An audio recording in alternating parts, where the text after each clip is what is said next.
Welcome to the Learning Pines YouTube. We hope this video helps. You begin by confirming the basics while you act. Scan the QR or enter the serial number into the brand portal and compare images. Once done, inspect holograms, fonts, and microprint under 10x magnification because counterfeiters miss fine detail. Make sure to record the seller, order ID and purchase date for later escalation.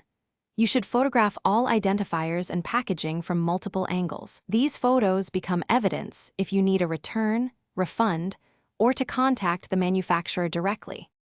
You now move into deeper validation.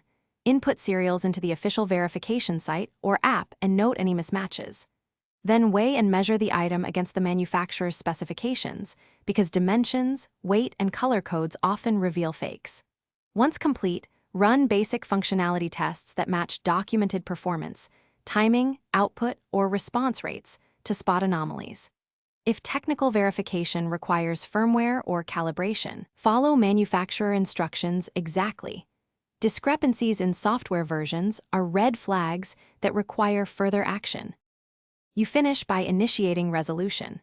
Contact the manufacturer with photos, serials, and proof of purchase, and request an authenticity determination.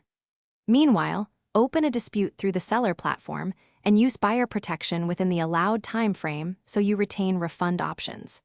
If the item is confirmed counterfeit, preserve all evidence, avoid using or reselling it, and follow disposal or return instructions. Troubleshooting tip: if verification sites return errors, clear cache, try another browser or the official app, and document the error messages for support. Thanks for watching. Consider subscribing if we helped you.